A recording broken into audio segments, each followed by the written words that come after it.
Nimehudhuria mkutano wa kwanza wa kimataifa wa mambo ya habari, filamu na burudani ambao uliandaliwa na serikali ya India hapa katika mji wa Mumbai.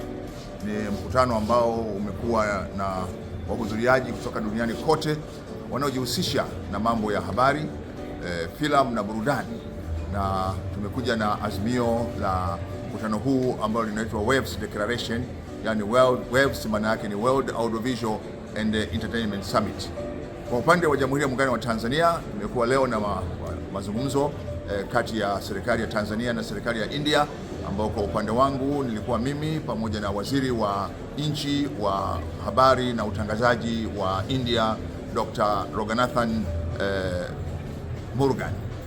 Katika mazungumzo yetu hayo tumezungumzia maeneo yafuatayo. Kwanza tumezungumza kuhusu kufufua tena kwa idhaa ya Kiswahili ya shirika lao la utangazaji la All India Radio kwa kushirikiana na shirika letu la utangazaji la TBC, na wao wameonyesha kuwa tayari kabisa, na sasa itakayofuata ni mazungumzo ya utekelezaji wa kurejesha tena idhaa ya Kiswahili katika redio yao ya All India Radio, ambayo itakifanya tena Kiswahili kiweze kusikika katika bara Hindi na sehemu nyingine duniani ambapo redio hiyo inasikika.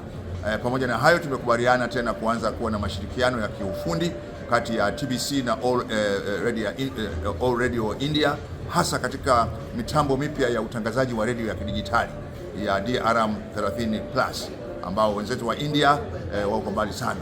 Katika ziara hii tumeweza kutembelea maonyesho na tumeona ni jinsi gani India wamekwenda mbali sana katika teknolojia ya utangazaji na urushaji wa matangazo. Pamoja na hayo, maeneo mengine ambayo tumekubaliana kushirikiana ni katika eneo zima la utengenezaji wa filamu. Moja, kuona ni jinsi gani sasa Tanzania na India tunaweza kushirikiana katika kutengeneza filamu, lakini maudhui ya filamu, na pamoja na kuzisambaza filamu za Tanzania nchini India na filamu za India kuendelea kununuliwa na kutumiwa Tanzania kama ambavyo vinaendelea. Lakini pia tumekubaliana sasa kushirikiana katika kuona ni jinsi gani tutaweka maneno ya tafsiri ya filamu zetu katika lugha za huku, yani Kihindi na Kigujarati, lakini pia filamu zao kuendelea kuwa na maneno ya mchirizi chini kwa lugha ya Kiswahili. Na eneo hilo pia tumekubaliana kuona jinsi gani sasa taasisi yao mpya ambao wameitengeneza kuhusu sanaa bunifu itakavyoweza kuchukua wanafunzi kutoka Tanzania, na chuo hicho ni kipya na kinasisitiza kuhusu matumizi ya teknolojia, sio utengenezaji wa teknolojia, lakini matumizi ya teknolojia ambayo imekwisha tengenezwa, lakini pia kuendana na mazingira ya nchi zinazohitaji teknolojia hiyo. Jingine ambayo tumelizungumza ni jinsi sasa ya kutumia akili mnemba kwa shughuli zetu mbalimbali.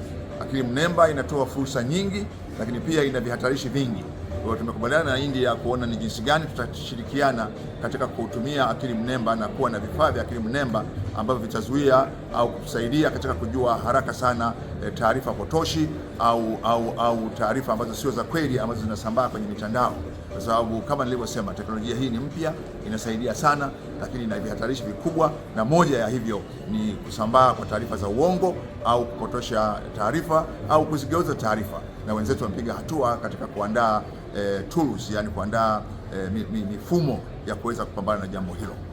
Jambo jingine ambalo tumejadiliana nao ni kuhakikisha kwamba sasa tunawaalika na kuwakaribisha watengenezaji wa filamu za India kutumia maeneo yetu ya kimkakati nchini Tanzania. Maeneo hayo ni mlima Kilimanjaro ambao ni mlima mrefu kuliko yote duniani ambao umesimama wenyewe, lakini pia Ngorongoro Crater ambao ni kaldera kubwa kuliko zote duniani, lakini pia Zanzibar ambayo ina fukwe bora katika ukanda wa Afrika Mashariki.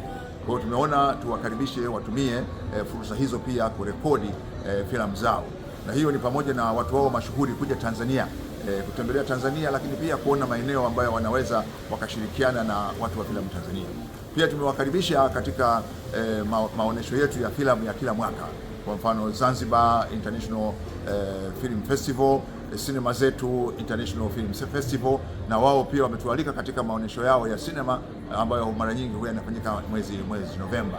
Kwa hiyo ziara hii imekuwa ya manufaa makubwa sana kwa Tanzania, lakini pia katika kuimarisha uhusiano wetu na India, na tunaamini baada ya hapa sasa itakuwa ni utekelezaji wa haya ambayo tumekubaliana kwa kuingia katika makubaliano kati ya TBC na All Radio India, lakini kati ya vyuo vyetu vya Tanzania na vyuo vya India ambavyo vimeanzishwa kwa ajili ya teknolojia hii, lakini pia bodi yetu ya filamu Tanzania na shirika ambalo linaitwa National Film Development Corporation la India.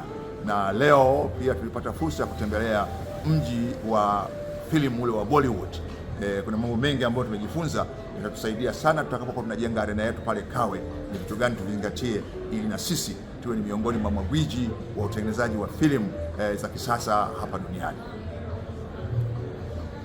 Habari hii inatokea jijini Arusha, inahusiana na hoteli ya kimataifa ya Parrot Hotel. Hoteli hii ina hadhi ya nyota 4 ya ukweli iliyopo Kaloleni jijini Arusha. Jengo lake ni la ghorofa lenye floor 13, vyumba 116 vya kulala vyenye hadhi tofauti tofauti. Hapa kuna executive suite, junior suite, executive, standard bedroom, double deluxe na twin bedroom. Parrot Hotel ndani yake ina migahawa miwili. Mmoja ni maalum kwa ajili ya kupata kahawa za aina zote. Sehemu ya pili ni ya kupata chakula pekee. Hapa kuna bar maalum yenye swimming pool iliyopo floor ya 3. Kuna kumbi za mikutano kubwa 2 na kumbi ndogo kwa ajili ya vikao. Katika Afrika Mashariki, Parrot Hotel kwa sasa ni hoteli ya mfano kutokana na ubora wa huduma zake.